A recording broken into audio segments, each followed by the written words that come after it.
Hello दोस्तों, आप सबका स्वागत है एक बार फिर से एस्ट्रो गुरु चैनल पर। मैं आपके लिए लेकर आया हूं टैरो विद कृष्ण में आज एक और सेशन। और आज के लिए टॉपिक चूज किया है कि खुश रहने के लिए क्या करना चाहिए, इसके ऊपर टैरो की क्या गाइडेंस है, आज मैं आपके लिए ये लेकर के आया हूं। और हर बार की तरह 3 पाइल इस बार भी बनाई है, लेकिन पाइल्स पर जाने से पहले एक बात आपको बता दूं कि आज मैं आपके लिए हर पाइल के एंड में ओरेकल योगिनी कार्ड्स जो हैं मेरे नए हैं, इनसे एक कार्ड पुल आउट करूंगा और आपको बताऊंगा कि योगिनी का क्या मैसेज है आपके लिए। तो पाइल्स मतलब जो भी पाइल आप चुनते हैं उसमें लास्ट में जरूर देखिएगा योगिनी का मैसेज। तीनों पाइल्स आपके सामने अब एक साथ दिखाई जा रही हैं हर बार की तरह से। इस बार की तीनों पाइल्स ओरेकल योगिक पाथ नाम के टैरो डेक से ली गई हैं। 3 कार्ड्स आपके सामने आपकी स्क्रीन पर एक साथ शॉर्ट किए जा रहे हैं। बुद्धि जो नाम है कार्ड का, ये पाइल नंबर 1 रहेगा। आत्मन ये 2nd पोजीशन पर रहेगा और समाधि 3rd पोजीशन पर रहेगा। चूंकि आज खुशी का मामला है, आपकी अपनी प्रसन्नता जो अंदर की खुशी होती है उसका मामला है, इसलिए ये 3 कार्ड्स मैंने चूज किए हैं जो पाइल के रूप में सिंबॉलिक रहेंगे। बुद्धि हो तो खुशियों को अपनी ओर आकर्षित किया जाता है, आकर्षित किया जा सकता है। आत्मन का मतलब आत्मा से पूरी तरह परिपूर्ण होना, तो इसलिए इस कार्ड को लिया है। और समाधि का मतलब होता है कि एक इंटरनल पीस एंड हैप्पीनेस, एक जॉय, एक ऐसी खुशी जो समाधि होती है, समाधि की अवस्था होती है, वो एक ऐसी खुशी को इंडिकेट करती है जो प्रसन्नता समाप्त नहीं होती, अविरल अनंत होती है, उसे समाधि कहते हैं। तो इसीलिए ये 3 कार्ड्स लिए गए हैं और तीनों में से जो आपको अच्छा लगे, जिसकी ओर से एक फील सा आ रहा हो, उसे अपनी पाइल मान लें और उसी के अकॉर्डिंग आज की रीडिंग को देखिए। हर बार की तरह इस बार भी टाइम स्टैम्प्स को डिस्क्रिप्शन और कमेंट सेक्शन दोनों जगहों पर पोस्ट कर दिया गया है ताकि आपको सुविधा हो। अपनी पाइल की रीडिंग को देखने के लिए टाइम स्टैम्प पर क्लिक करिए, पूरा वीडियो आपके लिए फास्ट फॉरवर्ड हो जाएगा और आप अपनी पाइल की रीडिंग पर पहुंच जाएंगे। जो लोग मुझसे पहली बार जुड़े हैं उन सबका एस्ट्रो गुरु चैनल पर स्वागत करूंगा। आप सभी का स्वागत है। इस चैनल को सब्सक्राइब जरूर करिए, बेल आइकन प्रेस करिए ताकि नए वीडियोस की नोटिफिकेशन आपके मोबाइल स्क्रीन पर आनी शुरू हो जाए। और मेरे पुराने सब्सक्राइबर और व्यूवर्स, आप सभी का धन्यवाद आपका मेरे साथ जुड़े रहने के लिए, बने रहने के लिए और मेरे चैनल को अपने जो जान पहचान के लोग हैं उन तक प्रमोट करने के लिए भी। आगे बढ़ने से पहले आपको एक बार बता दूं कि मैं एक प्रोफेशनल टैरो रीडर भी हूं। तो आपकी स्क्रीन पर ये जो नंबर आ रहा है इसके ऊपर आप कांटेक्ट कर सकते हैं। अगर अपने लिए एक पर्सनल रीडिंग सेशन चाहते हैं तो ये व्हाट्सएप नंबर है, इस पर आपको कॉल नहीं करना, कॉल पिक नहीं होगा। फिर से ये व्हाट्सएप नंबर है, इस पर कॉल नहीं करनी है, मैसेज ड्रॉप करिए।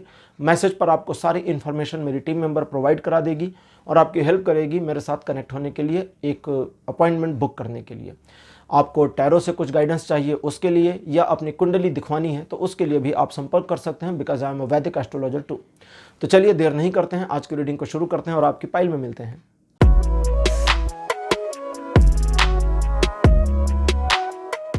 हेलो पाइल नंबर 1, आप सबका स्वागत है आपकी रीडिंग में। बुद्धि नाम के कार्ड को आपने चूज किया था, मेरे बगल में लगा दिया गया है।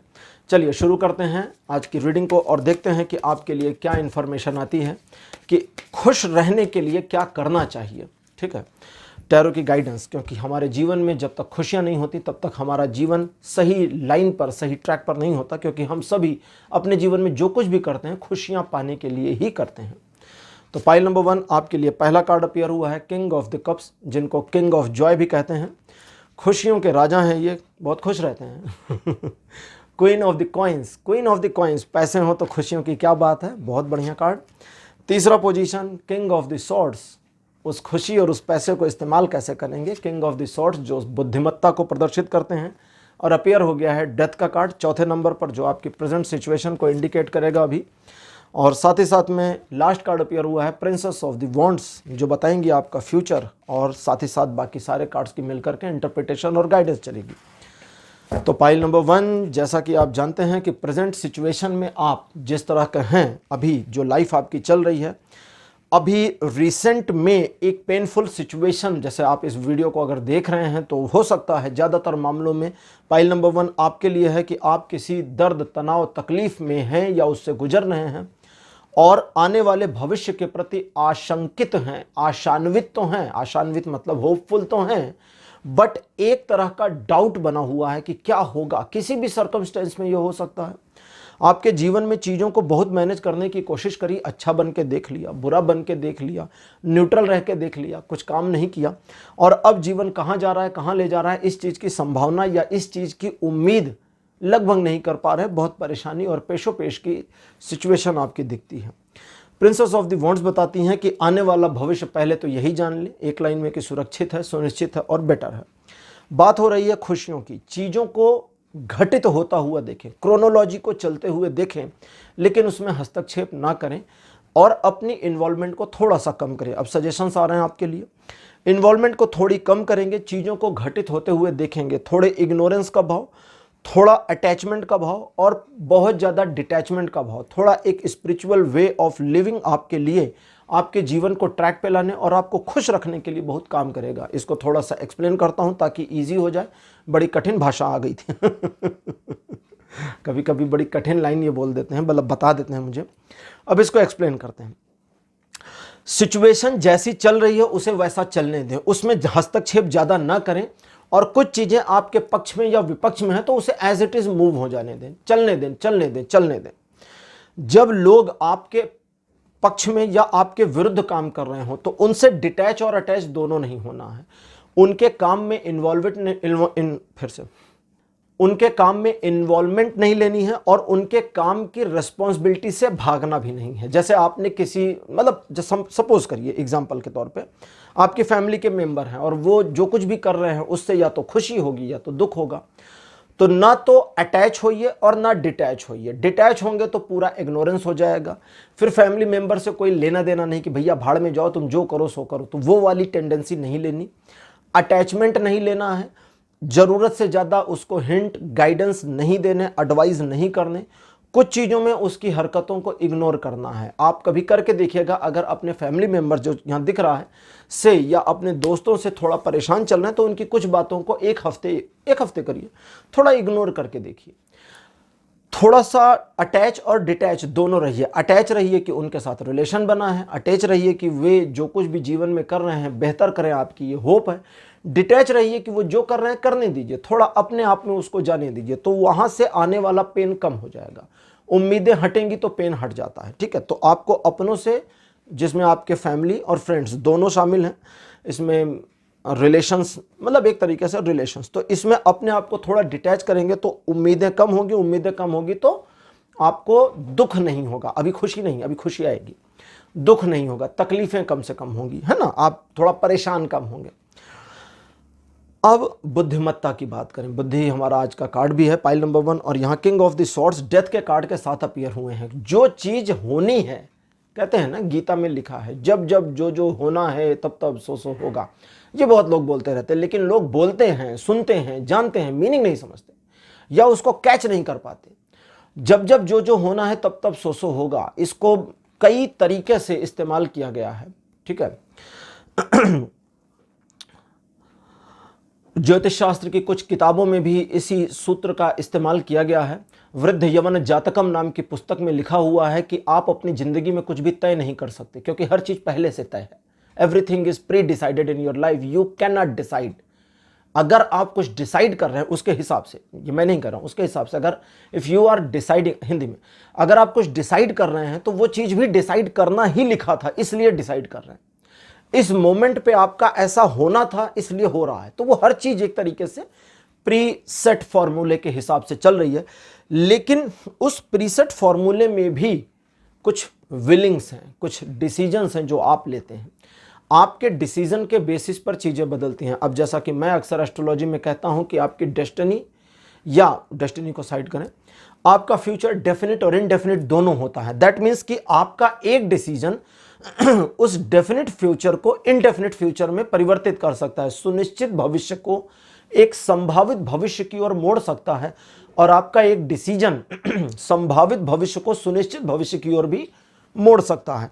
अब यहां पर जो चीजें खराब हो रही हैं, मतलब आप अपने एक डिसीजन से अपने डेफिनेट फ्यूचर को इनडेफिनेट और इनडेफिनेट फ्यूचर को डेफिनेट में परिवर्तित कर सकते हैं। हिंदी में बताऊं कि आप अपने एक सुनिश्चित भविष्य को अनिश्चित भविष्य की ओर मोड़ सकते हैं, और वो भविष्य जो अनिश्चित है उसे सुनिश्चित की ओर भी मोड़ा जा सकता है। ये चीजें आपके डिसीजन पर हैं। लेकिन इसी मामले पर, जैसा मैंने अभी बुक का नाम बताया था, वृहद जातकम, उस बुक का कहना है, उस बुक के राइटर यमन जातक करके, अब सॉरी यमन जातक नहीं, वृद्ध जातकम करके है, तो उसमें ये जो वृद्ध जातकम पुस्तक है उसमें लिखा हुआ है कि आपके द्वारा लिए गए डिसीजन को भी डेफिनेट किया गया है। तो खैर अब उस चीज पर हम नहीं जाएंगे, थोड़ा इधर आते हैं।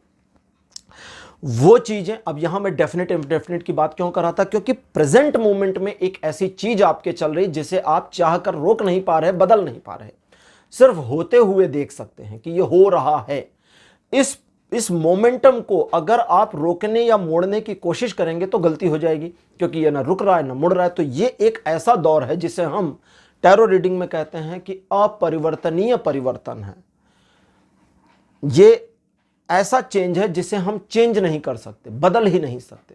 तो इसे होने दीजिए, लेकिन बुद्धि के साथ में करिए। किंग ऑफ द स्वॉर्ड्स यहां पर जो अपीयर हुए हैं ये कहते हैं कि समझदारी का परिचय दीजिए। किंग ऑफ द स्वॉर्ड्स, तलवारों के राजा, a king with a sword, एक राजा जो तलवारों के साथ है। और राजा की सबसे बड़ी रिस्पॉन्सिबिलिटी होती थी अपनी प्रजा की सुरक्षा और प्रजा के भविष्य को सुनिश्चित करना, उसके भविष्य को सिक्योर रखना। और इसके लिए कई बार राजा कुछ ऐसे डिसीजंस भी लेते थे जो उनकी अपनी जिंदगी को परेशानी में डालते थे उनके शाही परिवार को भी परेशानी में डालते थे। राजा, मैं किसी स्पेसिफिक राजा की बात नहीं कर रहा, मैं राजा के जो कर्तव्य हैं मूल, उनकी बात कर रहा हूं।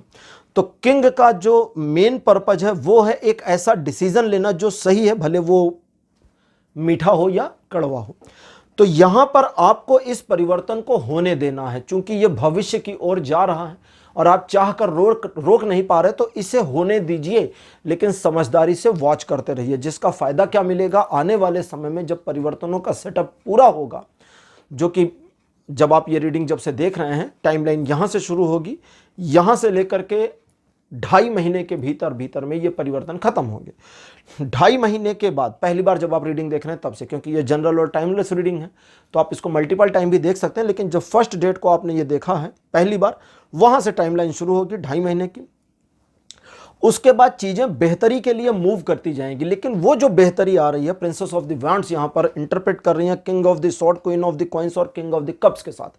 और ये इंटरप्रिटेशन बताता है, ये इंटरप्रिटेशन को जो रूल करने वाला कार्ड है, इस इंटरप्रिटेशन को जो रूल कर रहा है वो डेथ का कार्ड है। डेथ के कार्ड की जो क्वालिटी है, डेथ एक ऐसा ट्रुथ है, एक ऐसा सच है जो सचमुच में सच है। इससे बड़ा सच दुनिया में कुछ नहीं है। मृत्यु सभी की आनी है, ठीक है। किसी का पुनर्जन्म होगा नहीं होगा, मोक्ष मिलेगा नहीं मिलेगा, जीवन में आप कहां जाएंगे कहां नहीं जाएंगे किसी को नहीं पता, लेकिन एक चीज सबको पता है कि हम सारे मरने जा रहे हैं we are all going to death, okay, towards death.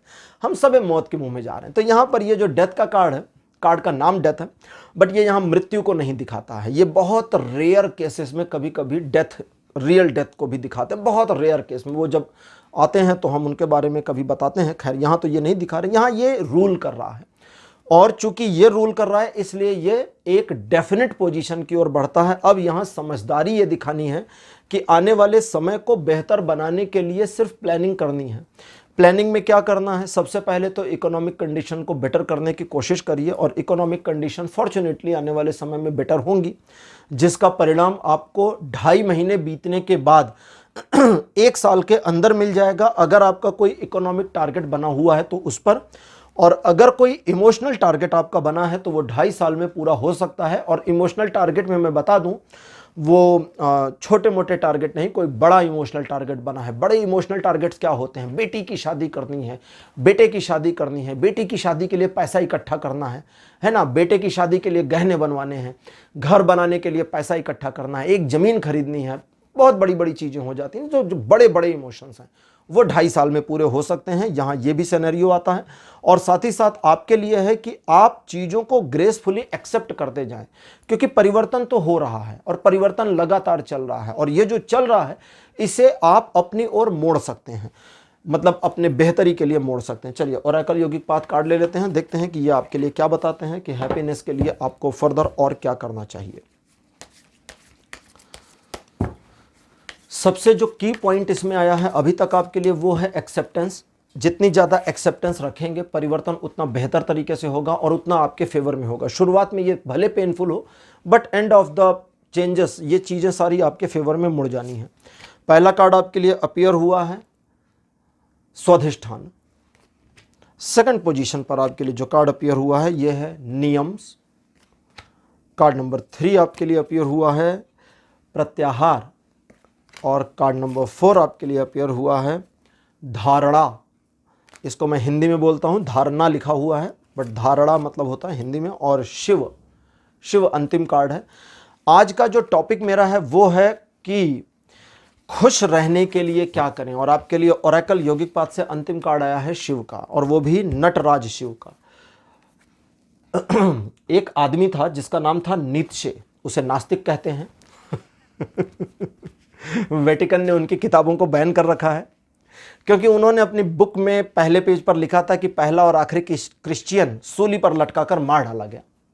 ठीक है, अब ये उनकी अवधारणा थी, मैं उसके बारे में नहीं बोलूँगा कुछ भी कि उन्होंने सही लिखा या गलत। लेकिन उन्होंने अपनी किताब में एक और बात मज़ेदार लिखी है कि मैं किसी भी ऐसे ईश्वर में बिलीव नहीं कर सकता जो नृत्य ना कर सके, डांस ना कर सके। और नीत्शे चूंकि पश्चिम में पैदा हुए, वो शिव को नहीं जानते थे उस समय तक, या उनका बहुत सारा गुस्सा क्रिश्चियनिटी को लेकर था, तो उनकी बुक बहुत ज़्यादा उस पर बेस है। तो उसके बारे में मैं ना प्रमोट कर रहा हूँ ना डिमोट कर रहा हूँ। मैं ये भी नहीं कहता उनकी किताब को पढ़ना चाहिए, मैं कुछ भी नहीं कर रहा हूँ, मैं सिर्फ एक उदाहरण ले रहा हूँ। तो शिव के बारे में भी नहीं जानते। शिव एक ऐसे ईश्वर हैं जिनके नर्तन से इस पूरे ब्रह्मांड का, इस ब्रह्मांड भी नहीं कहूँगा मैं, सृष्टि और ब्रह्मांड में अंतर है। देयर इज डिफरेंस बिटवीन ब्रह्मांड एंड सृष्टि, यूनिवर्स एंड सृष्टि। सृष्टि शब्द के लिए कोई इंग्लिश वर्ड नहीं है। सृष्टि का मतलब एक ऐसी जगह जहां मल्टीपल यूनिवर्स हो सकते हैं, उसे सृष्टि कहते हैं। सृष्टि का मतलब एक ऐसी जगह जहां पर मल्टीपल ब्रह्मा और विष्णु भी हो सकते हैं। तो अब इस चीज को भी बहुत वाइड नहीं ले जाएंगे ताकि ज्यादा धर्म में ना जाए। तो शिव नर्तक हैं, शिव नृत्य करते हैं, और शिव के नृत्य से सृजन और विध्वंस दोनों होता है। उनके नृत्य से सिर्फ विध्वंस नहीं होता, जो कहते हैं ना शिव का तांडव सब खत्म कर देगा। शिव केवल तांडव नहीं करते। महाशिवरात्रि या शिवरात्रि के दिन मान्यता है हिंदुओं की शिव जो है कैलाश पर नृत्य करते हैं, इसलिए महाशिवरात्रि या शिवरात्रि का अपना महत्व बढ़ जाता है क्योंकि इस दिन शिव जी नृत्य कर रहे होते हैं। और दुर्गा जी की उपासना करते हुए महिषासुर मर्दिनी, जब ये पूरा लिखा आदिगुरु शंकराचार्य ने, जी हाँ अगर नहीं जानते तो जान ले, महिषासुर मर्दिनी जो है उसके रचयिता थे आदिगुरु शंकराचार्य। उसमें उन्होंने लिखा है कि हे देवी, आपके मनोरंजन के लिए शिव अपने नटी नर्तकों के साथ नृत्य का आयोजन करते हैं और आपको प्रसन्न करते हैं। तो ये भी उसमें लिखा है। अच्छा, तो अब चलते हैं वापस इस पर। सबसे पहले समझें, स्वाधिष्ठान का कार्ड अपीयर हुआ है, फिर नियम से और प्रत्याहार, फिर धारणा। आपको अपने माइंडसेट को सिर्फ स्टेबल और सीधा रखने की जरूरत है, खुशियां अपने आप आएंगी। खुशी का क्या मतलब है, प्रसन्नता का क्या मतलब है, पैसों से खुशी, रिलेशनशिप से खुशी, किसी को देखकर खुशी, सब क्षणिक है, खत्म हो जाती है। ओशो ने एक बार कहा था कि तुम किसी पार्क में जाने के लिए मचल रहे हो और महीने भर से जाने का प्लान करते हो, और फिर जब जाने को मौका मिलता है तो तुम जाकर किसी भी वृक्ष को गले नहीं लगाते, किसी भी पौधे और पत्तियों से बात नहीं करते कि देखो इतने दिन से तड़प रहा था और आ गया तुमसे मिलने, या आ गई तुमसे मिलने। तुम वहां पहुंचते हो और सारी खुशी खत्म हो जाती है। तुम एक महिला के पीछे पागल होते हो, वो महिला मिलती है और सारी खुशी खत्म हो जाती है। ये ओशो के वर्ड्स हैं। तुम एक पुरुष के पीछे पगला जाती हो और वो पुरुष जैसे ही तुम्हारा हो जाता है तुम्हारी खुशी खत्म हो जाती है, खो जाती है, तुम्हें कुछ और खोजना शुरू हो जाता है। एक जॉब के लिए सारा दिन, सारा समय, सारा जो कुछ भी आपका अस्तित्व है वो लग जाता है कि मिल जाए मिल जाए मिल जाए मिल जाए मिल जाए, और जैसे ही वो मिलती है उसके आगे चली जाती है। खुशी का जो टारगेट है वो आगे चला जाता है। तो स्पिरिचुअली हम कभी खुश नहीं होते क्योंकि हमारी जो खुशियां हैं वो मेटेरियलिस्टिक हैं, तुच्छ हैं, नन्ही सी हैं, जिन्हें कहेंगे दो कौड़ी की हैं। लेकिन आज का टॉपिक मेटेरियलिस्टिक वर्ड से जुड़ा हुआ है, इसलिए इसको मेटेरियल पर ही रखेंगे, स्पिरिचुअल पे नहीं ले जाएंगे। स्वाधिष्ठान का कार्ड कहता है सिर्फ स्थिरता और नियम की जरूरत है। अकेले नहीं बोला, नियम का कार्ड भी साथ में इंक्लूड हो गया। कहता है सिर्फ स्थिरता और नियम की जरूरत है, दैट मीन्स डिसिप्लिन की जरूरत है। डिसिप्लिन बनाइए अपने जीवन में, चीजों को थोड़ा सा लिमिट में लाइए। होप, अभी बता रहा था ना थोड़ी देर पहले जब मैंने ये विजडम चक्र कार्ड निकाले थे कि होप को थोड़ा कम करें, तो वही चीज प्रत्याहार का कार्ड कहता है कि थोड़ा सा नियंत्रण रखें, होप को कम करें। और धारणा का कार्ड कहता है कि अपनी पुरानी मान्यताओं को तोड़ दीजिए, फेंक दीजिए, बहा दीजिए पानी में। क्यों? क्योंकि शिव का नर्तन शुरू हो रहा है आपके जीवन में। जब शिव नृत्य करते हैं तो मीरा शांत बैठ सकती हैं और बुद्ध नाच सकते हैं। ये एक सिंबॉलिक लाइन है जो मैंने अभी बोली। दैट मीन्स कि हम मीरा को हमेशा नाचते हुए ही इमेजिन कर सकते हैं और बुद्ध को ध्यान की मुद्रा में इमेजिन कर सकते हैं। लेकिन कुछ स्पिरिचुअल वर्ड्स जब शुरू होते हैं और स्पिरिचुअल दुनिया शुरू होती है, जिसके बारे में कुछ गुरुओं ने कहा था कि जब एक ऐसा मोमेंटम आता है कि सृष्टि में शिव का नर्तन चलता है, ये सिंबॉलिक है, ऐसा नहीं कि शिव नाच रहे हैं, सृष्टि में शिव का नर्तन चलता है। दैट मीन्स कि सृष्टि उस मोमेंटम में आती है जब शिव नृत्य कर रहे होते हैं, उस एनर्जी वाइब्रेशंस के साथ सृष्टि में जब वाइब्रेशन शुरू होती है तब हम उम्मीद कर सकते हैं कि मीरा भी ध्यानमग्न हो जाएं और बुद्ध भी नाच उठें। दैट मीन्स कि एक ऐसी खुशी जो अंदर से आती है और जिसका बाहर की दुनिया से कोई लेना देना नहीं है और जिसे कोई हटा और मिटा नहीं सकता। इन चीज़ों को थोड़ा फॉलो करिए, उम्मीद को थोड़ा कम करिए, लोगों को थोड़ा इग्नोर करिए और उन्हें उनके हाल पे छोड़िए। प्रेजेंट लाइफ में आपके जो हो रहा है उसे होने दीजिए, बुरा हो रहा है हो जाने दीजिए, कम से कम हो जाने दीजिए ना, क्योंकि उसके बाद चीज़ें बेहतर आएंगी। रात हो जाती है तभी सवेरा आता है, रात ना हो और आप चाहें कि सुबह का समय बना रहे तो ये असंभव है। लेकिन सबसे इंपॉर्टेंट क्या था? वो था बुद्धिमत्ता से डिसीजन लेना, ताकि आपके डिसीजन से चीज़ें परिवर्तित हों और आपके फेवर में आए। और उस बुद्धिमत्ता के लिए धैर्य की ज़्यादा ज़रूरत है और वो आपको बनाए रखना होगा। तो पाइल नंबर 1 ये थी आपके लिए रीडिंग, लेकिन अभी क्लोज नहीं हुआ है क्योंकि अब योगिनी कार्ड्स को मैं निकालूंगा। ओरेकल योगिनी, ठीक है, ये कार्ड्स हैं, दिखा देता हूं आपको। इनसे मैं एक कार्ड निकालूंगा और उनसे आपको बताऊंगा कि योगिनी की आपके बारे में क्या संदेश है योगिनी का। अच्छा, मैं उन लोगों को बता दूं जो अभी नए टैरो सीख रहे हैं, कोई भी नए रीडर जो नया नया सीख रहे हैं, लर्नर्स हैं, वो योगिनी को ना मंगाएं, क्योंकि ये अपने आप में अभी तक मैंने देखा कि बहुत ज़्यादा डिफ़िकल्ट कार्ड्स हैं, क्योंकि इनकी जो बुकलेट है उसमें भी आपको इंटरप्रिटेशंस नहीं मिलेंगी। कोई ऐसी गाइडेंस नहीं है कि आप टैरो रीड कर पाएँ, कोई ऐसी गाइडेंस नहीं है कि आप किसी का फ्यूचर या पास्ट डिफाइन कर पाएँ। इसमें साधना के बारे में योगिनी की जानकारी दी है हर कार्ड की, कि हर योगिनी कौन है, उनका स्वरूप प्रारूप, उनके बारे में जानकारी है, और फिर उनकी साधना कैसे करनी है इसके बारे में जानकारी दी हुई है। तो ये एक्सपीरियंस रीडर के बस की बात है या फिर उनके बस की बात है जो कार्ड से कनेक्ट हो सकते हैं, जिनको बुकलेट की ज़रूरत नहीं है। नेक्स्ट लेवल, तो आपके लिए अपीयर मेरे पास जो कार्ड हुआ है ये है रजंग्रहा।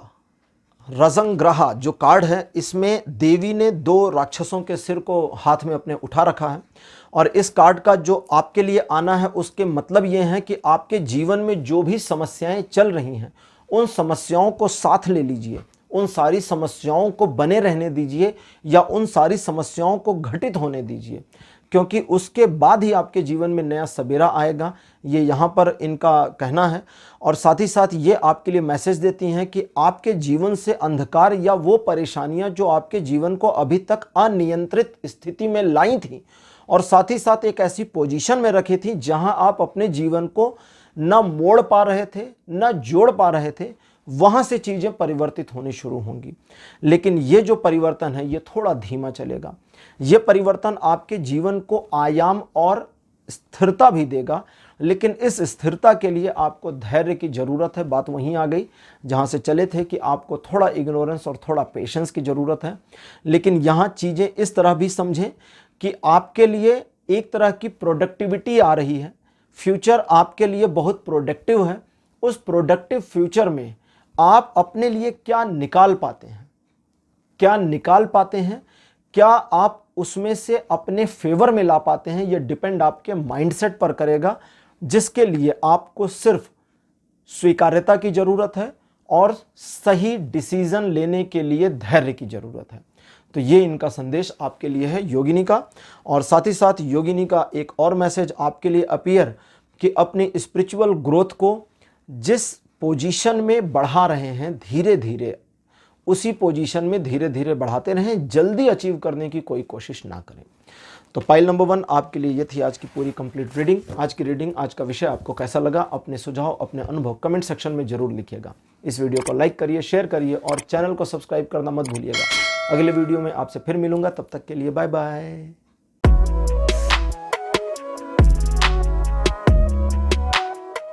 हेलो पाइल नंबर 2, आप सबका स्वागत है आपकी रीडिंग में। आपने आत्मन नाम के कार्ड को चूज किया था जिसको मेरे बगल में लगा दिया गया है। चलिए अब आपके लिए रीडिंग शुरू करते हैं और देखते हैं कि खुश रहने के लिए आपको क्या करना चाहिए। मतलब जो आज का मेरा टॉपिक है ये आपकी मेटेरियलिस्टिक खुशी से है, आपकी स्पिरिचुअल खुशी से नहीं है। लेकिन चूंकि मेरे टैरो कुछ स्पिरिचुअल भी चल रहे होते हैं और यौगिक पाथ के कार्ड को भी यूज़ करूंगा तो थोड़ी स्पिरिचुअल चीज़ें भी आएंगी। आपके लिए पहला कार्ड अपीयर हुआ है queen of cups. Second position पर आपके लिए 5 of coins. Card number 3 king of coins. Card number 4 आपके लिए 10 ऑफ वॉन्ड्स और अंतिम कार्ड आपके लिए किंग ऑफ सॉर्ड्स।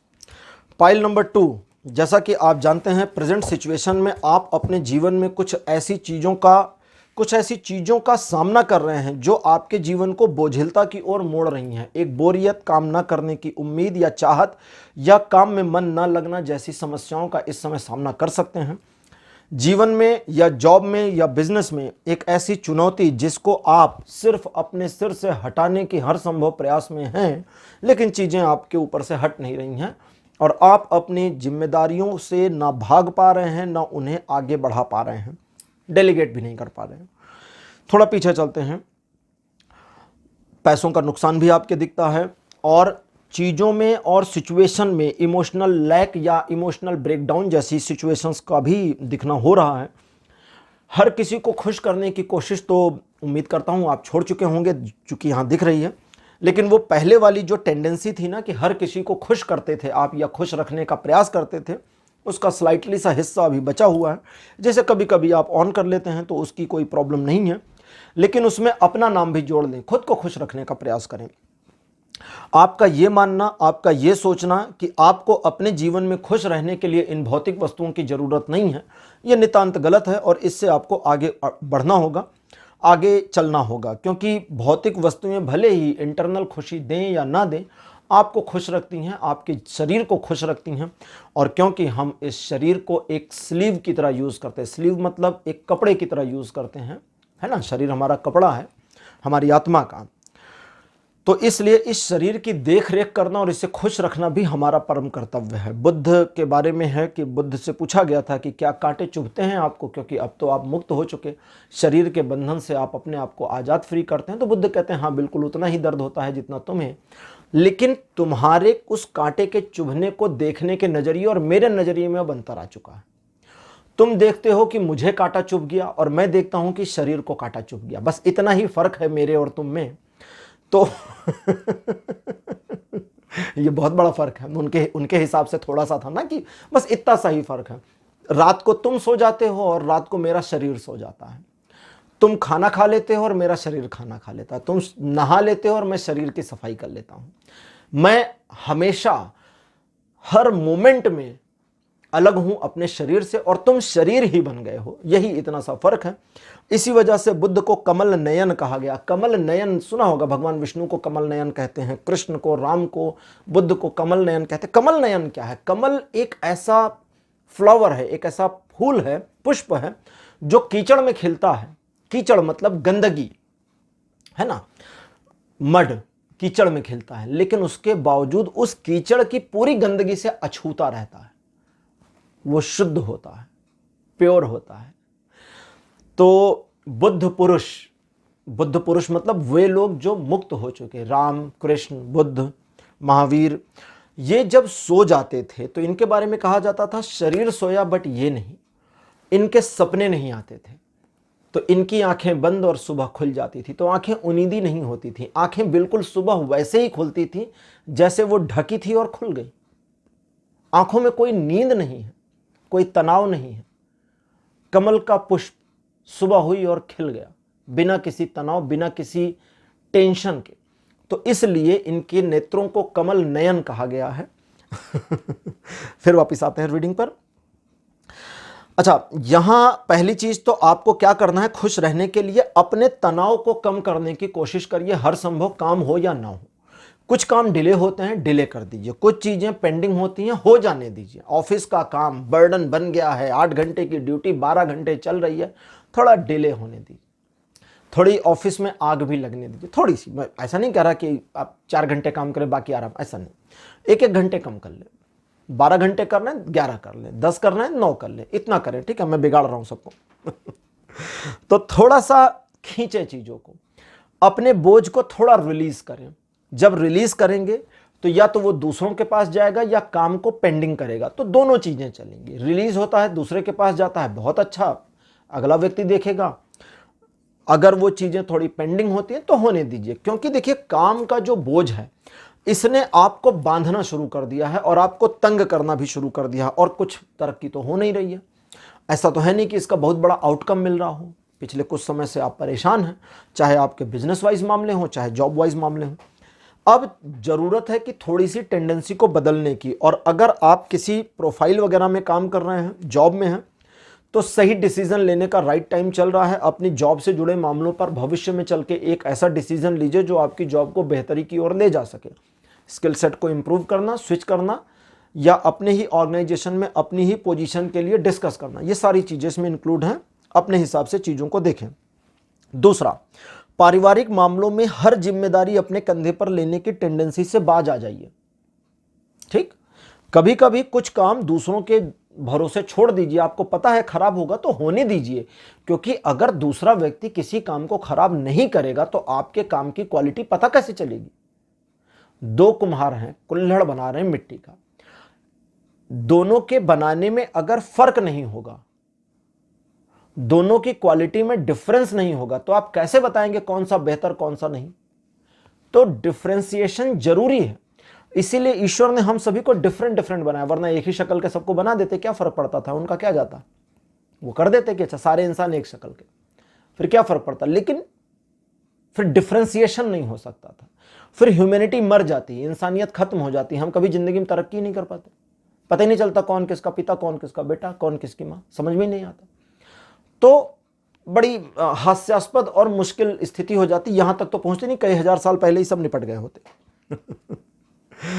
तो घरेलू मामलों में अपने ऊपर से बोझ को थोड़ा कम करें और इकोनॉमिकल ग्रोथ लेने की कोशिश करें, वो भी समझदारी से और धैर्य रख करके। जल्दीबाजी हर डिसीजन में जो आपकी आ जाती है फाइनेंशियल मामलों में, वो आपको बहुत हार्म पहुंचा चुकी, अब मत करिए उसको और उससे आगे बढ़िए। और सबसे इंपॉर्टेंट, वो डिसीजंस जिन्हें आप अभी नहीं वाली टेंडेंसी या श्रेणी में डाले हैं कि अभी नहीं, थोड़ा बाद में लेंगे, अभी नहीं, थोड़ा आगे चल लें, उन डिसीजंस को लेने का सही समय अब आना शुरू हो गया है। आपकी खुशी आपके हाथ में है, लेकिन आपने उस खुशी को थोड़ा सा अपनी ओर से निगेटिव कर रखा है, निगेटिव वाइब्रेट कर रखा है, उसे ठीक करने का प्रयास करें।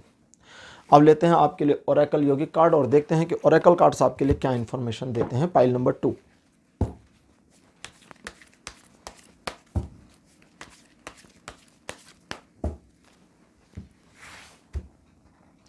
आपके लिए कार्ड नंबर 1 मेरे पास मणिपुर, मणिपुर के बाद सेकंड पोजीशन पर राधा। कार्ड नंबर 3 आपके लिए अपीयर हुआ है मूलाधार। 4th पोजीशन पर आपके लिए बुद्धि, और अंतिम कार्ड आपके लिए जो मेरे पास अपीयर हुआ है, दिस वन इज सत्या। देखिए, जो चीजें, जैसा मैंने कहा ना कि वो डिसीजंस लेना शुरू करिए जिन डिसीजंस को आपने सिर्फ इसलिए पेंडिंग कर रखा कि उन डिसीजन को लेने की हिम्मत नहीं हो रही, उन डिसीजन को ठंडे बस्ते में डाल रखा, उन्हें लीजिए। सच का सामना करिए। सत्य का कार्ड है जो कहता है वो सच जो आपके जीवन को सचमुच में आयाम दे सकता है, उसका सामना करने का समय आ रहा है, आ गया है। लेकिन बुद्धिमत्ता के साथ, जल्दीबाजी नहीं करना है और ग्राउंड लेवल से चीजों को मैनेज करने की कोशिश करिए। उन चीजों को, जिन चीजों को आप पहले फला चीज मेरे साथ हो जाए तब मैं ऐसा करूंगी, तब मैं ऐसा करूंगा, इस टेंडेंसी से बाहर निकल आइए। ये क्राइटेरियाज होनी चाहिए, तब मैं अपनी लाइफ में इस तरह की चीजें कर पाऊं, इस टेंडेंसी से भी बाहर निकलिए। कुछ भी नहीं होगा, कुछ ऑटोमेटिक नहीं बनता, किसी को भी चीजें उस तरह से नहीं मिलती। ठीक है, स्ट्रगल हर एक को करना पड़ता है। अब वो लेवल्स अलग हैं, छोटे से लेके बड़े तक, अमीर से लेके गरीब तक में लेवल्स अलग हैं, लेकिन स्ट्रगल हर किसी का है। कोई किसी के पास ज़्यादा है तो उसे ज़्यादा लेवल पर स्ट्रगल करना पड़ रहा है, आपके पास कम है तो आपको कम करना पड़ रहा है। ठीक है, किसी के पास मीडियम है तो मीडियम लेवल में। लेकिन इस चीज़ का ध्यान रखें कि आपकी अपनी प्योरिटी, वो भी अपने साथ प्योर रहे, अपने आप को धोखा नहीं देना है। वो जिस तरह से आप अपने आप को एक टेंडेंसी में लेकर आते थे कि चलो ठीक है, थोड़ी देर के लिए हम आंखें बंद कर लें, जो हो रहा है होने दें, उस चीज़ को बंद करना है। अब अपने साथ प्योरिटी लानी है, अपने साथ आपको छल नहीं करना है और अपने साथ आपको सच्चाई का सामना करते हुए चलना है। लेकिन समझदारी से लीजिए वो डिसीजन जो आपके जीवन को सचमुच आयाम दे सकते हैं और जिनको आपने छोड़ रखा है, पेंडिंग डाल रखा है। वो चीज़ें जब घटित होनी शुरू होंगी वो चीज़ें जब घटित होनी शुरू होंगी तो शुरुआत में आपको ठीक नहीं लगेगा, लेकिन थोड़े समय में आपको समझ में आ जाएगा कि चीज़ें बेहतरी की ओर मुड़ रही हैं। आपके जीवन में खुशियों की आज बात हो रही है, तो खुशियों की कमी नहीं है, बस उनको आपने ढक रखा है, दबा रखा है, धूल मिट्टी पड़ गई। ब्रश करने की ज़रूरत है, झाड़ू लगाइए और सारी खुशियाँ आपकी वापस उभर कर आ जाएंगी। लेकिन वो झाड़ू लगाने के लिए जो हिम्मत चाहिए वो बहुत ज़रूरी है और वही आपके पास जुट नहीं पा रही। इसलिए कठिन निर्णय लेने का प्रयास करिए। उन चीज़ों से अपने आप को अलग करना है जिन चीज़ों से आपको पता है कि बहुत समय पहले अलग हो जाना चाहिए था, तो हो जाइए, ले लीजिए डिसीजन। अब मत पीछे हटिए, आगे बढ़ जाइए। वो फाइनेंशियल कदम जो आप उठाना चाहते थे पिछले काफ़ी समय से, लेकिन एक हेजिटेशन मन में बनी हुई है, या इस बात की एक डर, एक डाउट बना हुआ है कि उन डिसीजंस का फ्यूचर में आपकी इमेज पर क्या प्रभाव पड़ेगा, इन चीज़ों से भी हटिए, छोड़िए सारी चीज़ों को। सही निर्णय लीजिए, कठोर निर्णय लीजिए, थोड़ा सा एबनॉर्मल है, बट चूंकि आपने उन निर्णयों को पेंडिंग कर रखा है और आपको इस वजह से उन डिसीजंस पर सोचने के लिए बहुत लंबा टाइम मिला और आपको पता है कि वो सही है, इसलिए उनको लीजिए, एक्ट अपॉन करिए और अपने जीवन में आगे बढ़िए। ध्यान आपको एक और चीज़ का मेजरली रखना है और वो ये कि जंप करने की कोशिश नहीं करिएगा। ग्राउंड लेवल से चीज़ों को शुरू करिए और स्टेप बाय स्टेप आगे बढ़िए। सफलता और खुशियाँ दोनों मिलेंगी और जैसे जैसे सिर का बोझ हल्का करेंगे, खुशियाँ बढ़ती जाएंगी। चीज़ों को डेलीगेट करें या चीज़ों को थोड़ा पेंडिंग करें, दोनों से ही चीज़ें पेंडिंग होंगी, तो पैनिक नहीं होना है, ठीक? पैनिक नहीं होना है, पेंडिंग होगी। आपको पता है कि आपने 10 घंटे का काम 9 घंटे करना शुरू कर दिया, 1 घंटा छोड़ दिया है, तो दैट मीन्स 1 घंटे की पेंडेंसी बढ़ेगी ना। तो आपको जब पता है पेंडेंसी बढ़ेगी तो उसका दर्द नहीं लेना है, होने दीजिए पेंडेंसी। वो चीज़ें ऑटो सेट होंगी, उन चीज़ों के लिए रास्ते खोजे जाएंगे। जीवन किसी के लिए नहीं रुकता। आपके द्वारा छोड़े गए घंटे भर के पेंडिंग काम के लिए भी ना आपका जीवन रुकेगा ना किसी और का। उन चीज़ों को भी मैनेज होना होगा और उन चीज़ों के लिए भी एनर्जी कॉन्सेंट्रेशन शुरू होकर संबंधित चीज़ों को मैनेज कर देगा कि वो चीज़ें उस तरह से चीज़ों को मैनेज करना शुरू कर दें या वो लोग उन चीज़ों को मैनेज करना शुरू कर दें। तो ओवरऑल अपने आप को सही फोकस रखिए, थोड़ा सा रिस्पॉन्सिबिलिटीज़ को डेलीगेट करिए, अपने आप को खुश रखने का प्रयास करिए, सभी को खुश रखने की टेंडेंसी को छोड़ दीजिए, अपने सच का सामना करिए, अपने आप से झूठ बोलना बंद करिए। तो पाइल नंबर 2 ये थी आपके लिए रीडिंग। लेकिन जैसा कि मैंने शुरुआत में प्रॉमिस किया था, एक कार्ड ओरेकल योगिनी से आपके लिए, ये ओरेकल योगिनी कार्ड्स हैं, तो इनसे एक कार्ड आज लूँगा मैं और आपको बताऊँगा कि योगिनी का क्या मैसेज आपके लिए अपीयर हुआ है, ठीक है?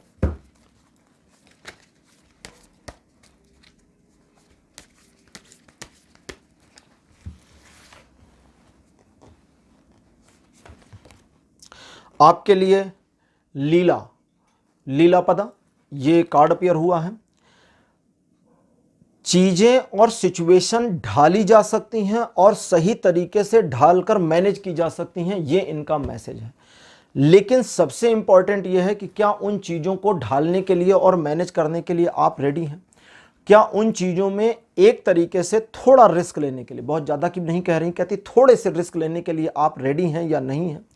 और अगर आप रेडी हैं तो वो जो चीज़ों को ढालना है या खुद को किसी चीज़ में ढालना है या किसी सिचुएशन को अपने फेवर में ढालना है, उसके लिए चीज़ों को और सिचुएशन को लाइटली लेना शुरू करें। जितना गंभीरता आप दिखाएंगे, जितना गंभीर होते जाएंगे, उतना चीज़ें मुश्किल होती जाएंगी। जितना लाइट वे में चीज़ों को लेकर चलेंगे, उतनी ही चीज़ें आसान होती जाएंगी। आप अपने स्वभाव में हल्कापन रखें, व्यक्तित्व में गंभीरता रखें, ठीक? व्यक्तित्व और स्वभाव में एक अंतर मैं बता दूं, आपका व्यक्तित्व, आपकी पर्सनैलिटी वो है जो दूसरों को दिखती है, आपका स्वभाव वो है जो आपको पता है कि मैं ऐसे हूं। वो गाना था ना, मैं ऐसा क्यों हूं, मैं ऐसा क्यों हूं, तो वो वाला सबको पता है मैं ऐसा क्यों हूं। हर कोई अकेले में बिल्कुल अलग पर्सन हो जाता है और लोगों की भीड़ में बिल्कुल अलग। तो इस डिफरेंस को आपको सही तरीके से मैनेज करना है। लोगों की भीड़ में आप कैसे पर्सन होंगे ये आपको ही डिसाइड करना है, और अपने स्वभाव को भूलना नहीं, इस चीज़ को याद रखें। किसी स्पेसिफिक चीज़ में अगर आप लगे हैं और किसी टारगेट को अचीव करना चाहते हैं तो 1 साल के अंदर आपका टारगेट अचीव होने की संभावना पूरी बनेगी। ये आपके लिए टाइमलाइन योगिनी कार्ड से अपीयर हुई है। अच्छा, ये जो टाइमलाइन है ये आप जब इस वीडियो को फर्स्ट टाइम देख रहे हैं यहाँ से शुरू होगी। ये टाइमलेस वीडियो है, जनरल वीडियो है, तो जब भी आप देखें ये आपके लिए रेजोनेट कर सकती है, लेकिन टाइमलाइन इसकी वहीं से शुरू होगी जब आपने पहली बार इसको देखा है। तो पाइल नंबर 2 आपके लिए आज की रीडिंग यहीं क्लोज करता हूं। आज की रीडिंग आपको कैसी लगी, अपने एक्सपीरियंस, अपने अनुभव कमेंट सेक्शन में जरूर लिखिएगा। इस वीडियो को लाइक करिए, शेयर करिए और चैनल को सब्सक्राइब करना मत भूलिएगा। अगले वीडियो में आपसे फिर मिलूंगा, तब तक के लिए बाय बाय।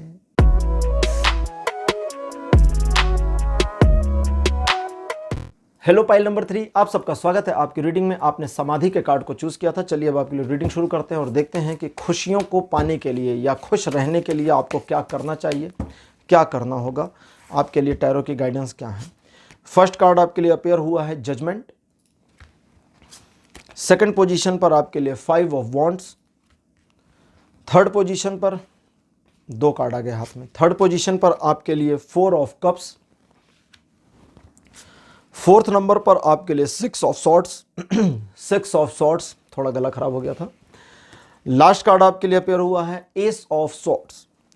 देखिए पाइल नंबर 3, सिचुएशन और परिस्थितियां आपके विपक्ष में हमेशा रही हैं, ये तो पता है, और चीज़ों को कितना भी मैनेज करने की कोशिश करें कहीं ना कहीं जाकर अटक जाते हैं या फंस जाते हैं, ये भी पता है। खुश रहने की कोशिश में कितना भी काम कर लें अंततः दुख मिल जाता है, ये भी पता है। इस सारे सिचुएशन में आपकी स्थिति बड़ी बेचारगी वाली बनी हुई है, लेकिन इस सारी बेचारगी वाली सिचुएशन में आपने हिम्मत नहीं हारी, स्ट्रगल में खुद को बनाए रखा, ये काबिले तारीफ है। और यही सबसे इंपॉर्टेंट आपके लिए की पॉइंट है जो आपके जीवन को बेहतरी की ओर ले जा सकता है। आप पीछे ना हटें, हार ना माने और अपने आप को आगे बढ़ाने को तैयार रहें, और किसी भी परिस्थिति में अपने आप को चैलेंज में झोंकने के लिए तैयार रहें। इस चीज से आपके जीवन को सही दिशा मिल जाएगी। थोड़ा आपके जीवन की बात अगर और करें तो आपके जीवन में परिवर्तन तो आते हैं, लेकिन बदलाव आपके जीवन में नहीं आता। परिवर्तन आता भी है, आपको लगता है चीजें बदली हैं, लेकिन फिर ढर्रा वही का वही हो जाता है। आप घूम फिर के वहीं आ जाते हैं जहां से चले थे। और इस सबके पीछे सबसे बड़ी वजह जो है उसे जान लीजिए। उस वजह को दूर कर लिया तो आपके जीवन में खुशियां अपार होंगी और खुशियां भर जाएंगी। और वो वजह है कि आप अपने जीवन में कमी को मान कर चल रहे हैं। एक लैक आपने अपने जीवन में मान लिया है कि ये लैक आपके जीवन में बना है, जिसकी कोई ज़रूरत नहीं है। ईश्वर सदा आपके साथ हैं, लेकिन आपका सोचना कि शायद उन्होंने आपका साथ छोड़ दिया, या आपका ये सोचना कि उन्होंने फला रिसोर्सेज नहीं दिए, उन्होंने फला चीज़ें जीवन में सही नहीं करी, जिसकी वजह से आपके जीवन में तनाव और दुख बना है, ये सब आपके दिमाग में है। और इसका परिणाम आपके जीवन में नाखुशी है। आप अंदर से एक दुखी इंसान हैं, अंदर से खुशी को फील नहीं कर पाते, टिक ही नहीं पा रही, खुशियां ही नहीं टिक रही। लेकिन इनको आगे इन्हेंस किया जा सकता है, बनाया जा सकता है। थोड़ा अपने आप को कॉन्सेंट्रेट करें, थोड़ा इंट्रोवर्ट करें, और अगर आपको लगता है कहीं कि जीवन में आपके समस्याएं हैं और समस्याएं खत्म नहीं होती, तो अपने आप को मानकर चलें कि आप एक ऐसी गाड़ी पर हैं जो आपके जीवन को आगे ले जा रही है और सारी समस्याएं उसी गाड़ी की डिग्गी में भरी हुई हैं। लेके जाइए ना सबको, आ जाओ भैया, सब साथ में चलते हैं, क्योंकि हमें तो मंजिल पर पहुंचना है और पहुंचकर ही दम लेंगे। और रही बात समस्या की, तो सारी समस्याओं को भी अपनी मंजिल तक ले जाएंगे, क्योंकि हम तो भाई मंजिल की ओर जा रहे हैं। ये टेंडेंसी ले लीजिए, कोई कमी नहीं है। ऊर्जा आपकी बहुत अच्छी हो जाती है। कभी कभी इतने एनर्जाइज्ड हो जाते हैं कि लगता है कि हर चीज़ को अच्छे से मैनेज कर लेंगे, और जब गिरती है ऊर्जा तो इतना लो हो जाते हैं कि आपको लगता है कि सब कुछ बर्बाद भी आप ही कर रहे हैं। तो ये सारी सोच सुनकर ही समझ लीजिए, जिस तरह बोल रहा हूँ इस बोलने से ही आपको लग रहा होगा कि ये सारी चीज़ें सिर्फ आपके दिमाग में चल रही। उस ऊर्जा को सही तरीके से इस्तेमाल न कर पाना, और उस ऊर्जा की निगेटिविटीज़ को, क्योंकि ऊर्जा तो ऊर्जा होती है, पॉजिटिव और निगेटिव हम बनाते हैं, ठीक है, हमारा अपना सोचना उन चीज़ों को पॉजिटिव बनाता है या निगेटिव। सूर्य की रोशनी हमारे चेहरे पर पड़ती है, हमें खुशी होती है, गर्मी में पड़ती है हम तकलीफ में आ जाते हैं। सूर्य की रोशनी तो वही है, ठीक। सर्दी में पड़े तो खुशी, गर्मी में पड़े तो तकलीफ में। सीधी सीधी पड़े तो हमें बहुत बुरी लगती है, सुबह या शाम की पड़े तो बड़ी खुश हो जाते हैं हम। तो हमारे नजरिए का मामला है। सूर्य तो वही है ना, सूर्य में थोड़ी परिवर्तन आ रहा है। अब आप कहेंगे जी धरती के घूमने से ये होता है, भले धरती के घूमने से होता है, लेकिन नजरिया भी आपका बदलता है। शब्द वही होते हैं लेकिन उसके भाव अलग हो सकते हैं। अपनी प्रेमिका से पूछें तुम कैसी हो, भाव अलग होगा। बहन से पूछें तुम कैसी हो, भाव अलग हो जाएगा। माँ से पूछें तुम कैसी हो, भाव अलग होगा। और बेटी से पूछें तुम कैसी हो तो उसका भाव बिल्कुल अलग होगा। शब्द वही हैं लेकिन भाव हर बार बदल जाएंगे, ठीक। तो यानी कि चीज़ें हमारे मेंटल स्टेटस पर डिपेंड कर जाती हैं। अब आपको अपने मेंटल स्टेटस पर थोड़ा सा काम करना है, वो थोड़ा सा। सबसे पहला काम, आपके जीवन में कोई कमी नहीं है, इस चीज़ को स्वीकार कर लीजिए और इस चीज़ के लिए किसी को दोष देना बंद करिए। यहाँ तक कि खुद को दोष देना भी बंद कर दीजिए कि आपने ये नहीं किया, वो नहीं किया, ये नहीं हुआ, वो नहीं। चलो यहाँ एक टाइमलाइन बनाते हैं, यहाँ के पीछे जो हुआ उसको छोड़ दीजिए। अब यहाँ से आगे के लिए माइंड को प्रिपेयर कर लीजिए कि मेरे पास वो सब कुछ है जो होना चाहिए। किसी से मेरी बात हो रही थी, उन्होंने कहा कि इस सारी दुनिया को ईश्वर ने बनाया तो इस दुनिया में इतनी गरीबी, तकलीफ, प्रॉब्लम्स क्यों हैं? ईश्वर कुछ करते क्यों नहीं? मैंने कहा क्यों करेंगे, उन्हें कुछ करने की ज़रूरत नहीं होती। वो क्या मैं होता मैं भी नहीं करता, क्यों? मैंने कहा भाई उन्होंने दुनिया बनाई, सब कुछ दे दिया ना दुनिया में। इन्हीं रिसोर्सेज को यूज करके लोग बहुत आगे जा रहे हैं और इन्हीं रिसोर्सेज को यूज ना करके लोग कहीं नहीं जा रहे। तो उन्होंने सब कुछ दे दिया, फसल दे दी, खाइए, पेट भरिए, लेकिन आप ना खाएं तो कोई क्या करे, ठीक है। मेहनत करिए, टारगेट बनाइए, चीज़ें अचीव हो जाएंगी। कुछ भी नहीं है, बहुत अच्छी बात है। कुछ नहीं से आप सक्सेस स्टोरीज पढ़िए, कुछ नहीं से लोगों ने अंपायर खड़ा कर दिया। अंपायर मतलब एक बड़ा साम्राज्य खड़ा कर दिया। अभी तो हमारे सामने हालिया उदाहरण है एलन मस्क का, जिसके बारे में कहते हैं कि नाली साफ कर रहा था वो।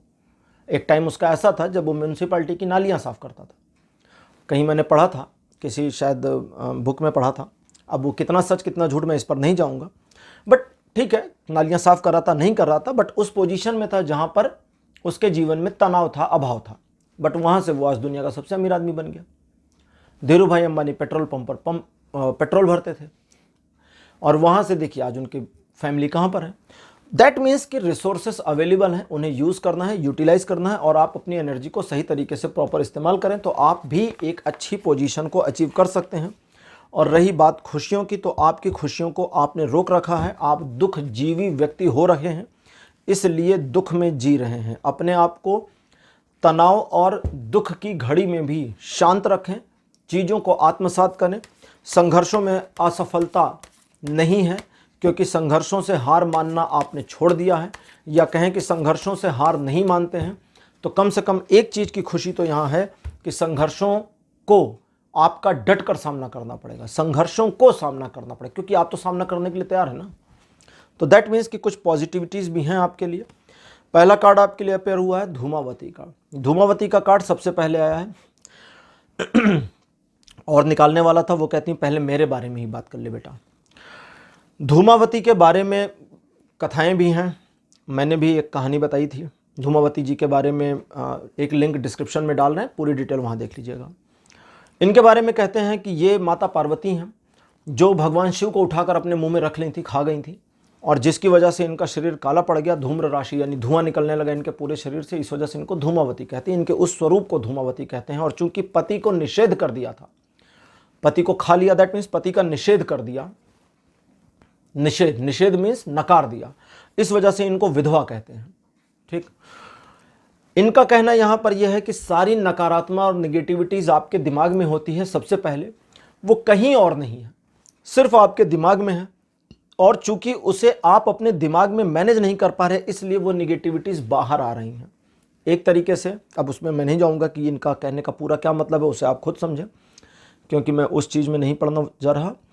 और साथ ही साथ ये भी बता रही हैं कि दूसरों के बारे में अपने आप को तंग करने की ज़रूरत नहीं है, चीज़ों को मैनेज करिए, थोड़ा धैर्य रखिए और धैर्य से जो परिणाम आएंगे वो बहुत बेहतर आएंगे। दूसरा कार्ड आपके लिए अपीयर हुआ है दुर्गा, देवी दुर्गा, पार्वती का ही रूप धूमावती। तो खैर दुर्गा जी का जो कार्ड है, अच्छा अभी बताता हूँ, अब आगे के और कार्ड निकाल लूँ। तीसरा कार्ड आपके लिए तपस, कार्ड नंबर 4 आपके लिए अपीयर हुआ है लॉर्ड कृष्णा। धूमावती के बाद बाकी कार्ड अब इंटरप्रेट करके चलेंगे, इसलिए और कार्ड निकालने पड़ रहे हैं मुझे। वात, वात अंतिम कार्ड आपके लिए अपीयर हुआ है। वात हमारे शरीर की एक दशा है जिसे हम वात का मतलब हवा लेते हैं। अगर हमारे शरीर में कहीं गैस फंस जाए जिन लोगों को गैस की प्रॉब्लम होगी वो जानते होंगे कि बेतहाशा दर्द होता है, बहुत बुरी तरह का दर्द होता है।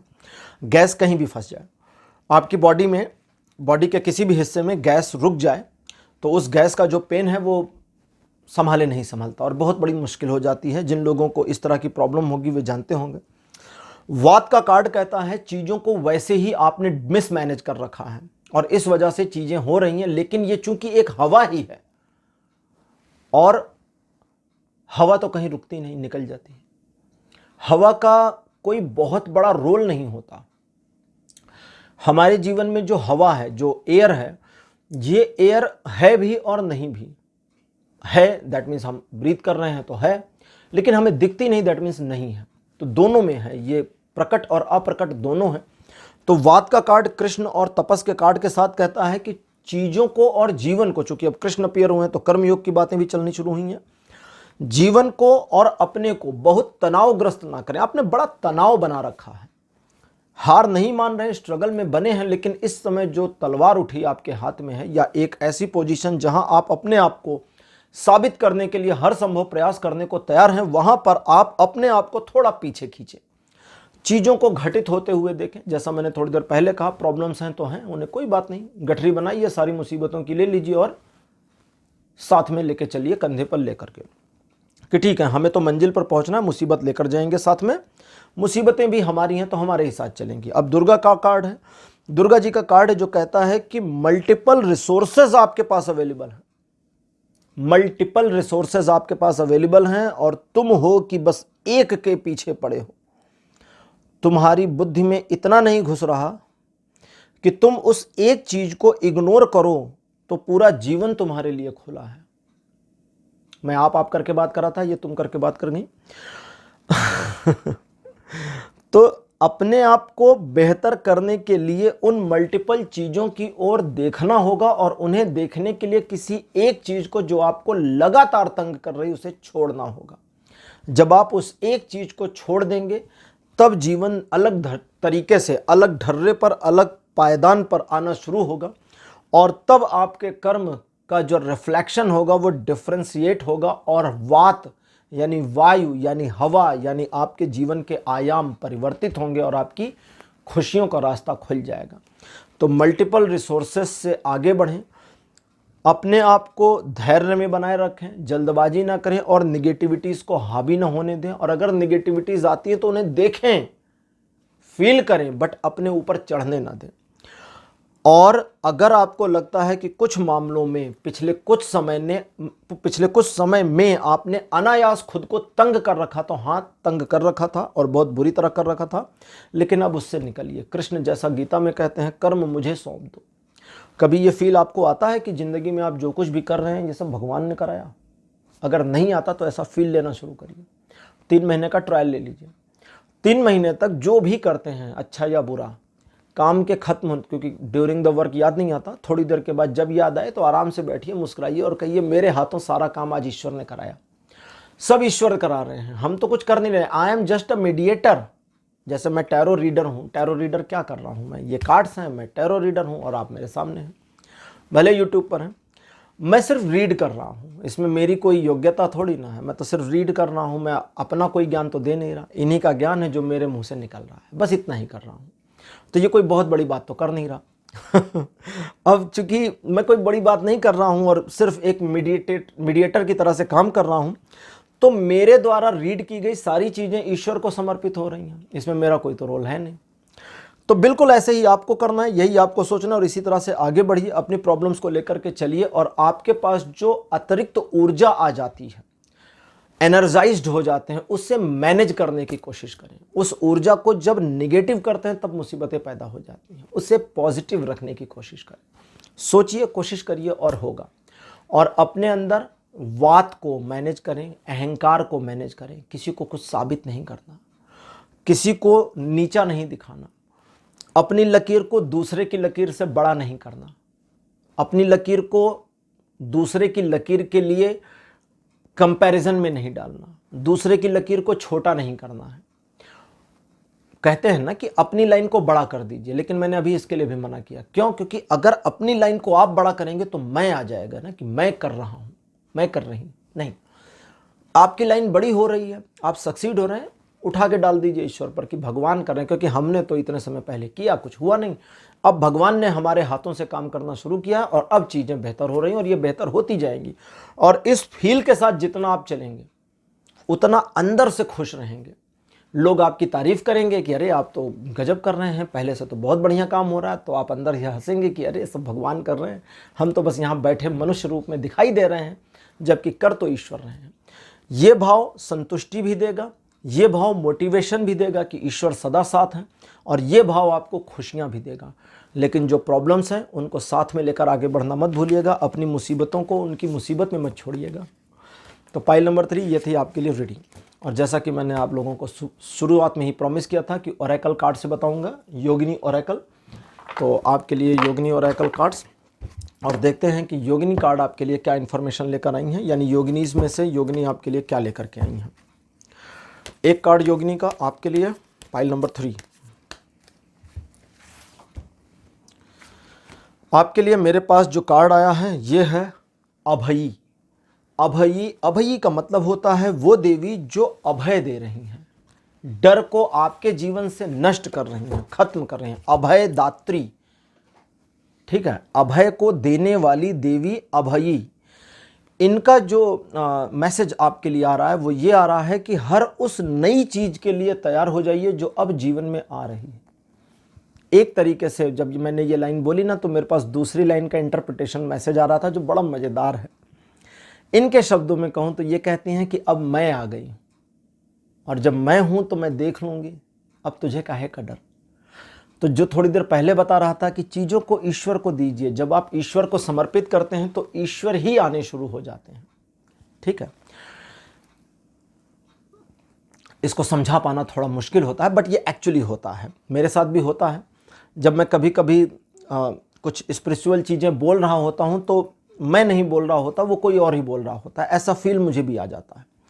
तो आपके लिए है कि ये प्रकट हैं, ये आ गई, एक तरीके से इन्होंने जीवन को आपके मैनेज करना शुरू किया है। चीज़ें बेहतरी की ओर तो मुड़ जाएंगी, लेकिन उनके मुड़ने में आपको अपने शरीर का इस्तेमाल करना होगा और समर्पण करना होगा देवी के प्रति या जिनको आप मानते हैं उनके प्रति। आप चीज़ों को मैनेज करने की अनायास कोशिश ना करें, अनायास कोशिश ना करें। चीज़ें स्वतः मैनेज होंगी, खुद से ऑटो मैनेज होती चली जाएंगी। और जब चीज़ें ऑटो मैनेजमेंट में आती हैं तो वहाँ आपको अपने रोल को सही तरीके से प्ले करना है, और बस इतना ही काम आपका है। सिचुएशन या लोग या आपका अपना माइंडसेट, इसमें भविष्य में आने वाले हर परिवर्तन के लिए ईश्वर को धन्यवाद देना ना भूलें, और चीज़ों को एज इट इज़ आत्मसात करने की कोशिश ज़रूर करें। आप स्वयं को बहुत ज़्यादा प्रॉब्लम में जानबूझकर धकेलें नहीं। कई बार लोगों की टेंडेंसी हो जाती है कि हम अपने आप को एक मुसीबत में फंसाए रखें, क्योंकि जीवन संघर्षों का नाम है, उन्होंने कहीं पढ़ लिया होता है। ऐसा नहीं है, जीवन खुशियों का भी नाम है, जीवन कंफर्टेबलनेस का भी नाम है। ठीक है, बुद्ध अपने घर को छोड़कर जंगल चले गए थे, राम अपने घर को छोड़कर जंगल में चले गए थे, लेकिन उस पूरे दरमियान में कहीं भी राम के मुंह से ये नहीं निकला कि मैं तकलीफ में हूँ। बुद्ध ने कहीं भी ये शेयर नहीं किया कि मैं प्रॉब्लम में हूँ। तो हमें लग सकता है कि वो परेशान थे, बट वो परेशान नहीं थे। हाँ, राम के जीवन में जब सीता का अपहरण हुआ तब वे तनाव में आए थे, क्योंकि वो मानव रूप था, और मानव रूप में पत्नी चली जाए, पत्नी को कोई लेकर चला जाए, तो वो एक दर्द है, पीड़ा है, जिसे उन्हें सहना भी पड़ा और उसे दुनिया के लिए दिखाना भी पड़ा। तो वो एक अलग चीज़ है। तो आप अपने आप को कंफर्टेबल रखें, चीज़ों में लगाए रखें, कंसिस्टेंसी बनाए रखें, बेहतरी की चीज़ें आ रही हैं और उनका स्वागत करें और अपने कर्म ईश्वर को समर्पित करते चलें। फिर देखिए आपके जीवन में खुशियों की बहार कैसे आती है। तो पाइल नंबर 3 आपके लिए आज की रीडिंग यहीं क्लोज। आज की रीडिंग, आज का विषय आपको कैसा लगा, अपने अनुभव, अपने एक्सपीरियंस कमेंट सेक्शन में जरूर लिखिएगा। इस वीडियो को लाइक करिए, शेयर करिए और चैनल को सब्सक्राइब करना मत भूलिएगा। अगले वीडियो में आपसे फिर मिलूंगा, तब तक के लिए बाय बाय।